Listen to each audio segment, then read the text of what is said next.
prepared something for you all, but I can start and you can stop me. We can have a conversation about some of it. Drop knowledge, Michael. What's that? Drop knowledge. Drop knowledge. So I'll tell you a little bit about myself.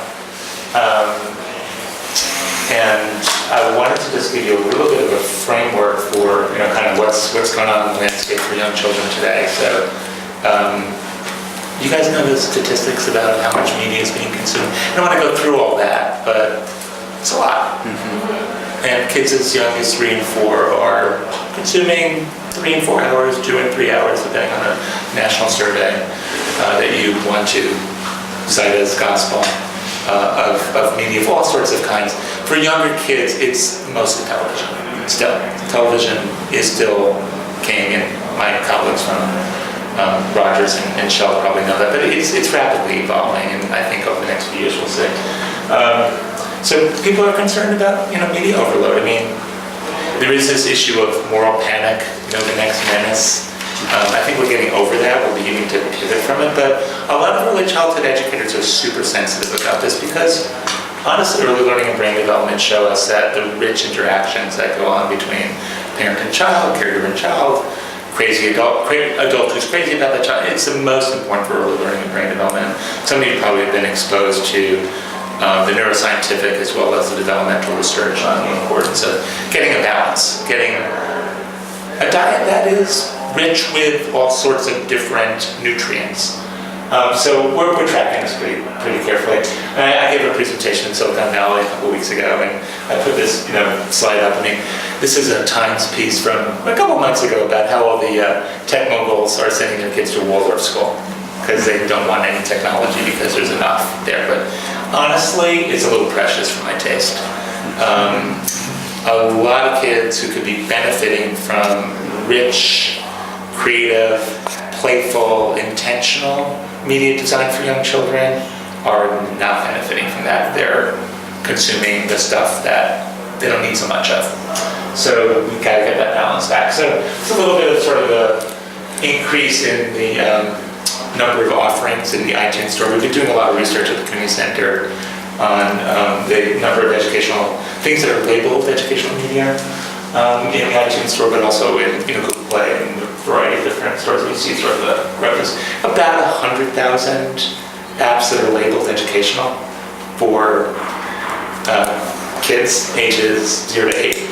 And we've sort of seen this as a little bit of a media deluge that harried parents and test-driven teachers are, they don't know what to make of it. It's sort of the digital Wild West. So we've been writing a little bit about the digital Wild West. Here are the stats on exactly what's sort of happening. You see here that most of it is either on demand or appointment television still. And the title, you have one of the leading educational media producers here in the back in terms of the fantastic work that is done at Rogers. And there's a number of others who are still trying to fight the fight to create whole child curriculum. But there's also a blizzard of other folks coming in. Oops, I lost my presentation. I mentioned this earlier. And I think that there was a big focus maybe 5 or 6 years ago on let's protect the kids, let's worry about sexting and bullying and all the negative aspects of the delusion media coming at them in early childhood. Let's keep it play-based. And kids younger than 2, the American Academy of Pediatrics wants to remind you, don't really benefit from screen media. And there's a big debate that's been going on. It's beginning to settle down now. My colleague Lisa Guernsey from New America, I mentioned before, I'm co-author with on this book, has labeled the 3 C's. We need to understand the quality of the content. We need to understand the context, the conditions under which the media are presented or interacted with, as well as the child. We're writing actually a 4th C in our new book, the culture and the community. We need to much better understand the assets and build the assets of the community and the culture. And a lot of what media designers and educators are not in tune with, in our view, based on our research, are the variety of different ways in which kids of color see themselves in the media. I'll say a little more about that later. variety of different reports. This is one that we did on professional development, professional reform, with Linda Darling-Hammond and her team at Stanford. It's called Take a Giant Step. Check it out at some point. Everything that I'm going to talk to you about are either available free of charge on the Cooney Center site or another site that we run called Games and Learning. So I can talk more about this as I sort of run through here. Or at New America, our colleagues in a lot of this different research. This is another brief that came out of the Education Commission of the States. Again, trying to get a fix on under what conditions for which kids would digital technologies be most effective. How can we put digital technologies in the hands of capable adults, parents, caregivers, family support folks, and teachers, and after-school providers with the right kind of guidance. And I should mention that and Pittsburgh has a very strong NEYC, the National Association for the Education of Young Children. So NEYC, with input from Pittsburgh in particular, through their own chapter here, and the Fred Rogers Center, not to be confused with the Fred Rogers Production Company, created a very, very powerful statement about 4 years ago about how educators of young children should be using technologies appropriately.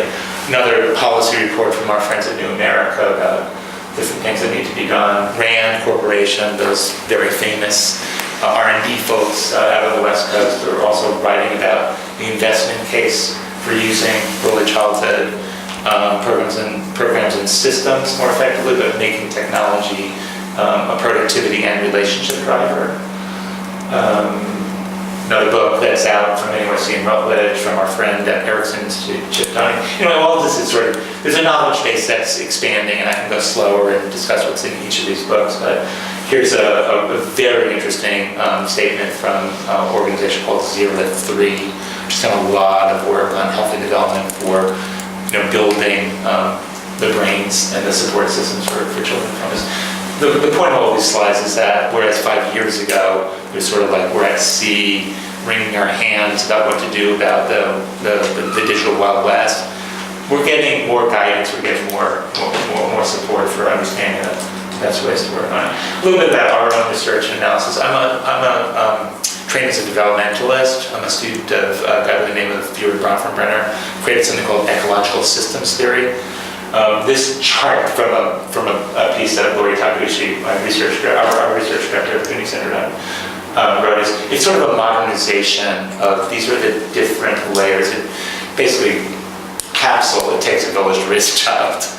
And what we're trying to look at in all of our research are the ways in which digital media spaces are stimulating, sometimes enervating, but oftentimes more complicated than stimulating or enervating the relationships between those people who are very, very important to children, from the microsystem out to the macrosystem that you see here. Any of you guys have any idea of what joint media engagement is, or co-viewing? You guys do. What's co-viewing? It's engaging in media as a family, or with parents and children together. Yeah, so most of you guys have watched Sesame Street probably, right, at some point. So when Sesame Street was designed in 1969, Mrs. Cooney, whose center I run, is an amazing person, who comes to work every day. She's the chair of the Sesame Street Executive Committee. She had this kind of novel idea that you could recruit crazy talented people, like Jim Henson, Frank Oz, and you could create a real social movement, sort of a tipping point type strategy to get fun, engaging learning going. So she actually created celebrities and music and comedy and all those sort of formula elements that are still, to some extent, part of Sesame Street today, and also stimulated a lot of other media producers to get kids to watch with their adults, the adults in their lives. That's shifted a lot over the years, though, because one, mom and dad might be a little bit more busy at work, mom especially, since 1969. We've established hundreds of educational media properties that are trusted, the brands are trusted. And, just thirdly, television is sort of morphed into all these different transmedia experiences, and they're not sort of linear in the sense of 30 minutes of watching together. So the family hour shifted a lot for all those reasons. But what can we do about the power that comes from getting adults to co-view, getting adults to engage? That's one of the things that we're super interested in at the Cooney Center. And so part of what we've been trying to understand in terms of that ecological system and that desire to get adults more engaged in that ping-pong match, that back and forth, that serve and return, that neuroscientists tell us is so important, especially during the first 4 or 5 years of life. So we've been kind of mapping and tracking what's been going on in this digital Wild West. This is a report for, do any of you guys know about the Campaign for Grade Level Reading? It's active here in Pittsburgh. It's a group that's really very worried about the fact that kids at age 9 in general are not proficient in reading. You've got 2/3 of low-income kids in America at grade 4, at the end of grade 3, who are not proficient in reading, which is what we call a quiet crisis, since most of you guys probably don't know that. So we've been doing a lot of tracking of sort of national data, and this is, we did any of you guys familiar with the media consumption studies of Kaiser? Sort of a famous set of media consumption studies from 2000 to 2010, which showed this media overload, the sort of the media multitasking that's going on. So we worked with Vicki Wright, who was the author of all those different studies, and we had a real interest in how parents and caregivers define educational media use in the home. And this gives you a sense of, there's a lot of viewing, at least according to parents, of educational media in the home. You've got 80% are weekly or daily watching the great shows that are produced by folks like Greg Rogers. But there are these really compelling differences by ethnocultural factor, by race and ethnicity, that whites and blacks overall are mostly satisfied, or somewhere in the middle in terms of the media offerings that are provided, but 3 out of 4 Hispanic and Latino families believe that we could be doing a whole lot better. We're tracking a lot of the different ways in which technologies are being used in the home. This is supported by the Pritzker Foundation in order to move beyond the home into the community, sort of following that ecological model again. So we've begun this project with the Clinton Foundation, the Clinton Global Initiative, to get a sense for what's going on in communities around the country around this, over the last few years, getting technology to the hands of young children directly, but also through the intermediaries that work with them. So this is a project that's actually just beginning, and it'll be sort of an interactive map that you'll be able to go into your community and get a sense of what's happening in the Pittsburgh Children's Museum, what's happening here at ETC, how were these projects started, how are they being funded, what do we have by way of research, what are sort of lessons learned from these projects. We're just launching this actually this June. Let me spend a few minutes just telling you guys, are you interested to know, we have a big study underway that will be out next month. It's sort of a sneak peek of, when we do a content analysis of what's going on with apps development for early literacy development, we've been finding a number of different results, and if you want, I'll show them to you. Stop me when it gets too boring. So, no surprise here. So we took a look at hundreds of apps offerings that were either popular or were recommended by experts to get a fix on exactly what is going on in terms of the marketing and delivery of some of those 80,000 to 100,000 that are labeled educational in a variety of different app stores. So here you'll see, almost 6 in 10 are geared towards 3 to 5-year-olds among those apps, but there's an overlap between this, so some of them are not distinctly labeled as 3 to 5.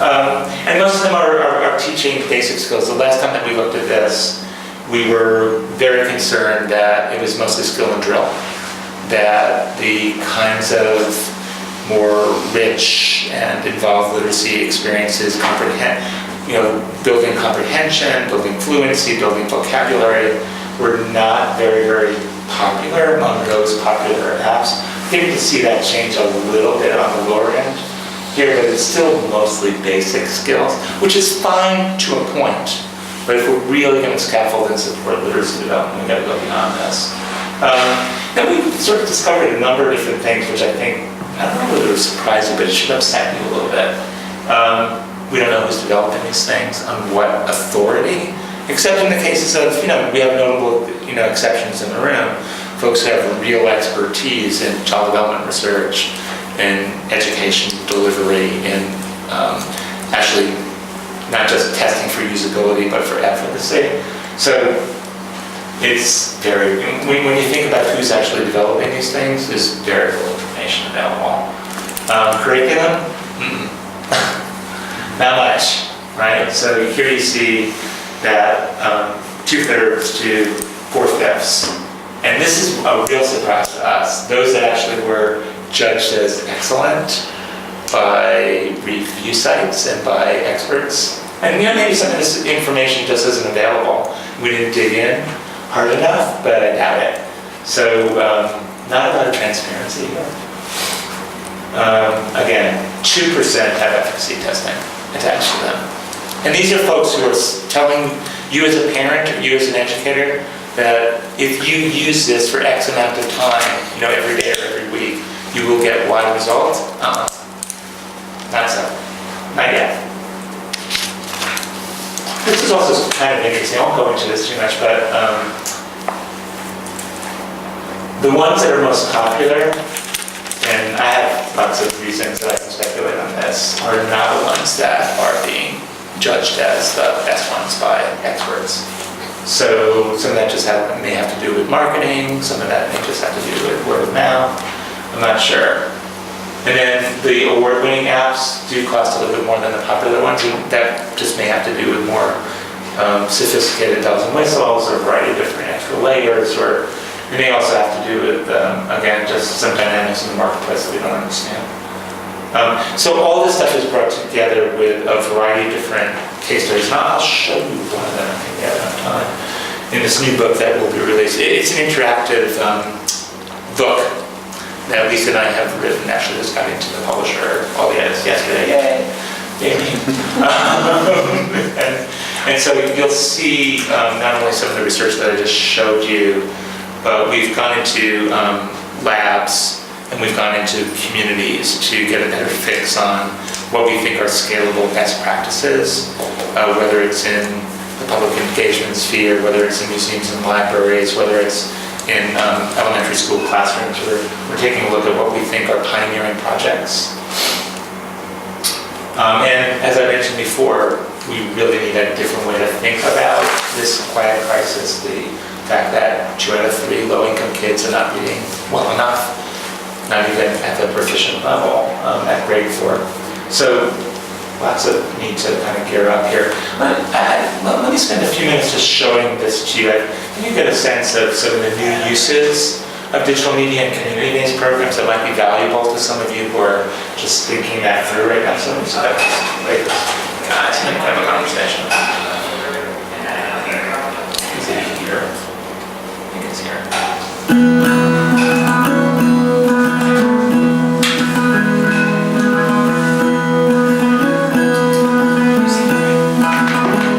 Millbridge is a rural Maine town of about 1,200 people, and there are about 250 Hispanic families in this area, mostly because they came here as migrant workers originally to work and harvest blueberries in the month of August.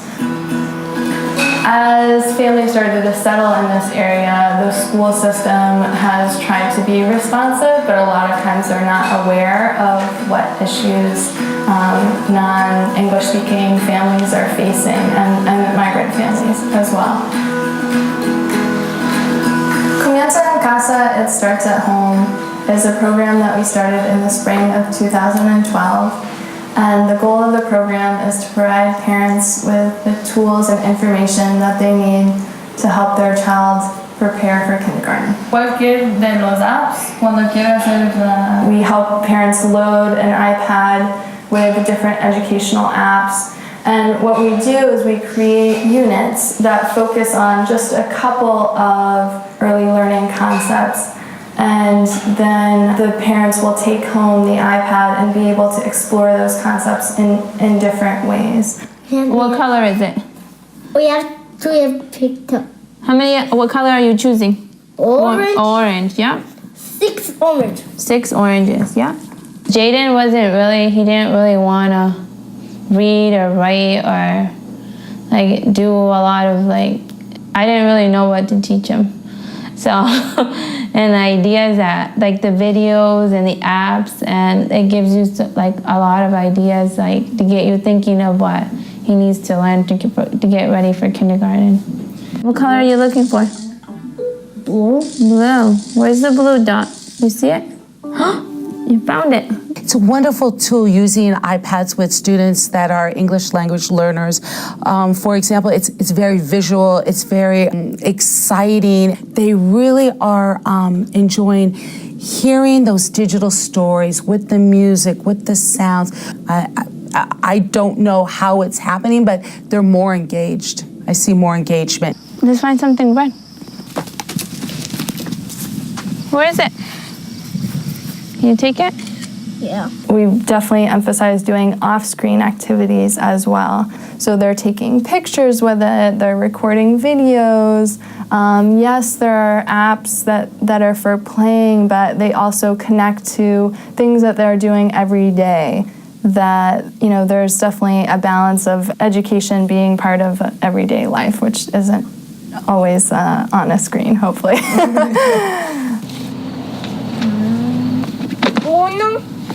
¿Una qué? Un flor. A lot of the migrant families that we work with have been really disempowered by the different systems that they have to engage with and are really lacking confidence about their ability to support their child in their education. For my family, none of my parents went to school. They never got an opportunity to go to school. They only went to 1st grade, and my husband, he only got to 6th grade. So I think it's so important here, like you have the opportunity to help your child and to get him through school. This is my pink book. This is my rainbow pillow. The program itself has helped me be more confident as a parent to know what to teach him, how to prepare him to school, and know what he needs to learn. Teaching is scary, and just having that iPad and having those apps that relate to a concept that you want to teach, it does help a parent. It shows them where to go, and it's just taking that first step, using that iPad for that journey of exploration and education with their child. También es adentro del app que tiene la cámara. Pero si no tenía, igual se... We focused on working with parents because they're the ones who are going to be there throughout their child's educational experience. As a teacher, I can tell pretty quickly in my kindergarten classroom, the students that have parents that are actively engaged, those children are coming to school, they want to learn, they're on fire, and those are the types of things that you see when you do have that strong parent engagement. It's going to impact him in a way that like he's going to see that I'm so involved with his, I want him to go to school, I'm teaching him, I want him to go through. I think the more as a parent that you're involved with his education, the more he's going to want to continue and keep going.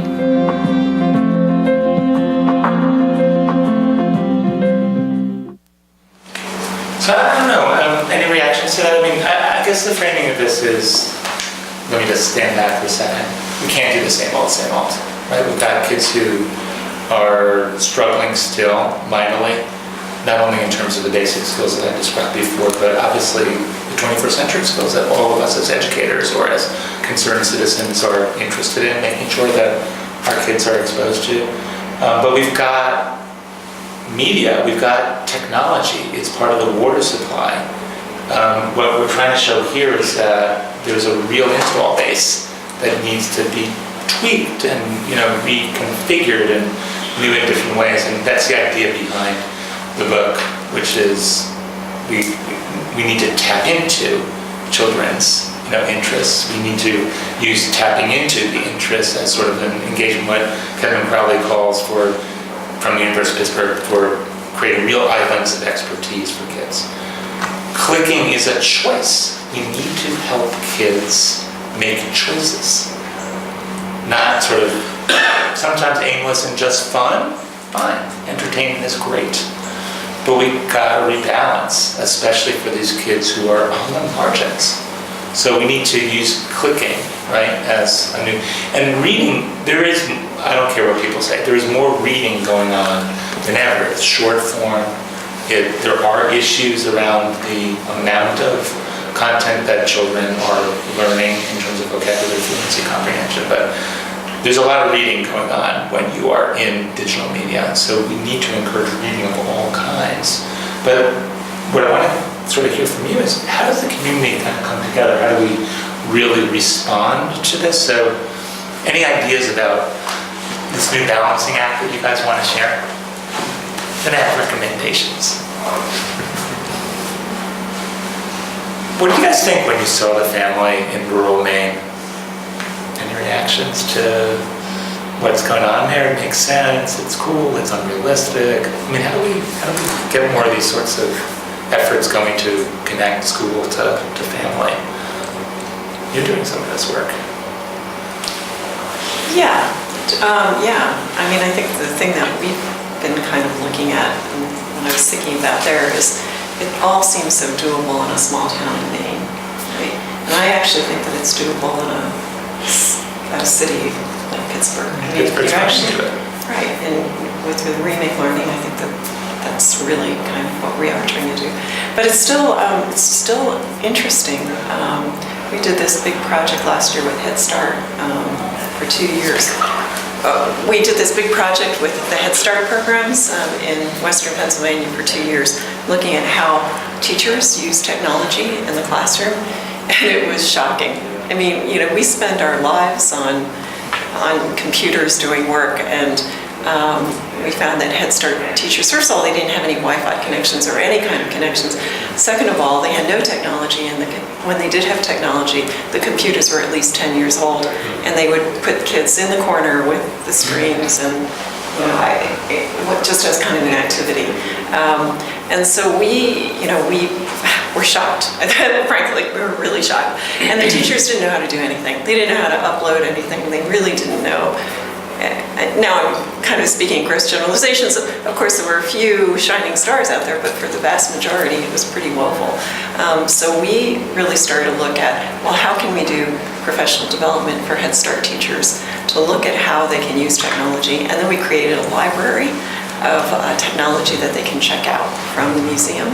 Was there a lot of resistance at first? Or would we're pretty laid back, so we actually spent a lot of time in classrooms, and we spent the first year just chit-chatting and seeing what happened and trying to understand what the needs were. And honestly, somebody was in a classroom every day or every week during the whole school year, just kind of observing. And so we got really deep into this. It was fascinating. It was truly fascinating. The next year we kind of implemented, and we tailored it. We didn't say, okay, everybody gets an iPad, because that didn't make any sense. We kind of said, okay, what does your classroom need? What are you comfortable with? Yeah. I'm not sure that we made that much progress. I mean, we probably worked with 30 classrooms, but then I always think that you have to start small and test ideas out. The whole parent engagement is really another nut to crack. I mean, that's our whole gig, is that we're a family museum, but trying to make sure that you have access is really important. But all of those issues are really something that it's tough, the whole parent engagement. I mean, the other thing that I have to say is that developers, because I think a lot of you are developing games, the program that we do with ETC, the graduates that come in, they forget how little kids are. You remember back to when you were about 10, 8 maybe. They're shocked. They come into the museum and you got, 3-year-olds that are this big. I think just spending time with kids is really important for people who are doing games. And spending time just watching and reading the studies, but then just being around kids. I mean, that's one of the big takeaways from our research is maybe it's more expensive, maybe it's more time consuming, but to Jane's point, at least have a consultant who knows something about child development, on your team, and I mean, you can make whatever you want to make, but if you can make claims that it's developmentally appropriate or that it's going to teach kids, skills over X period of time, you ought to be able to substantiate that a little bit. You mentioned the remake learning kind of movement. Does everybody know about the Reimagine, Remake, learning efforts here in Pittsburgh, which is supported by, Grable and many others? Yeah, we're nodding. Oh, that's good. You don't? No, I don't. Woodland Hills? I was just in this meeting yesterday in the city, and I thought everybody knew about the remake learning, and I was shocked. 70% of them really didn't know about it. But So everybody's going to corner you after. One of the things that stuck out for me in the film, what the whole idea of being ready for school. I mean, that's something I'm really trying to push back against, actually. That you're talking about 5-year-old kids and you expect them to be ready when they come to school. The school's been ready for that. There you are. Yeah. And that's something that I think as education we kind of need to change our paradigm. Because if we're ready for the kids, then it doesn't matter what they come with. Then we know that we're experts to be able to teach them once they come through the door. So I think that's something that certainly needs to change. I think in our district, and I don't know if my colleague from Borough would agree, but oftentimes I think schools are kind of in this arms race to say, all of our schools have Promethean boards, and we have this many, cows and everything else, where we're not actually looking at return on investment. Are we getting out of it what we're putting into it? And I would argue we're not. And I think part of it is professional development. But I don't know if, back to you're showing us the apps, I don't know if the platforms that we're using actually are doing what we want them to do. Yeah. So I know, and it seems like we come across the next cool app, throw it out there, and then after that, just keep it moving. I think the one that I just got introduced to is Photo Math. You take a picture of the math problem, the kid can figure out how the math problem goes. Man, it's a great app, but will we use it next week? Yeah. And how do teachers know how to integrate it into what their daily practice is? To that point, you had said, make whatever you want to make, and I would push back on that and say that if you're working in the space, then I feel like there should be more responsibility on both research and game development and foundations who fund these things and kind of drive the directions that people look in to be responsible for solving a problem that needs to be solved, not the thing that you think is cool. And that was something that I was super passionate about, and the work that I did at Working Examples is make it meaningful, make sure that you know who you're trying to impact and what that impact needs to look like, and what are you actually trying to speak to, not what is the shiny thing that I'm going to make that may or may not. I'm really glad that you said that. I didn't mean just make anything. No. But I think it's extremely important coming from a place that started with creative always winning over research. I think it's very important that we don't squelch creativity, but I want to work with developers. But I think the best creativity comes from, I'm big on defining the problem space, and there's such beautiful creativity that happens inside of constraints. Yeah. And I couldn't agree more. Yeah. I couldn't agree more.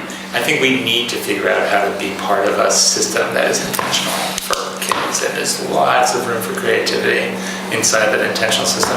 What I wanted to do is to, and I'm going to spend just a minute wrapping up some thoughts about it.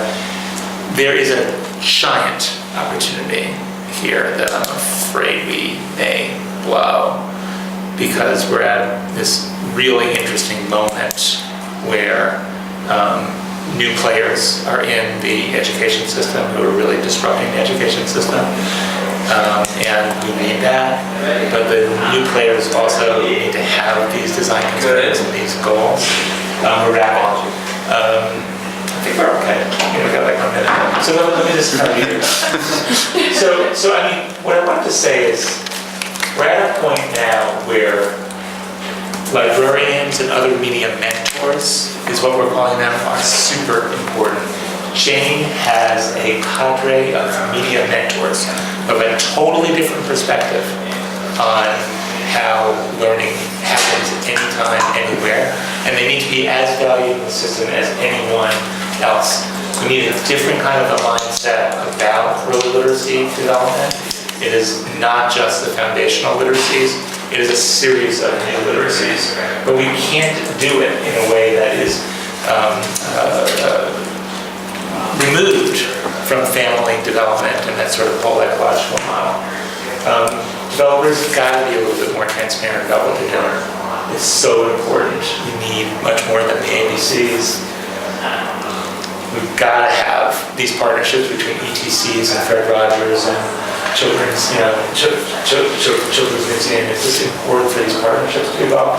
And then you have the best community in America around mobilizing action. This vision of remake learning is, if you're not on board, get on board. It's been thought through for 5 or 6 years now. It's robust, it's not perfect, but you've got great leadership here in Pittsburgh. Pittsburgh is a model for the rest of the country, and it's because you're focusing on equity, you're focusing on this continuum, not just, and I can send slides to people. We need this continuum across ages and spaces and contexts. And we've got to figure out a way to take the Remake Learning, Kidsburg, sort of Pittsburgh alliance and bring it on the road. We've got to get this out to hundreds of communities that are dying to promote literacy in a digital age in a new way. So I really appreciate you guys coming this morning. Wish that we had more time. I have to leave in a little while. I was going to be here in the afternoon. We had a little bit more time, but I'm glad to catch up with you guys, in the breaks, and really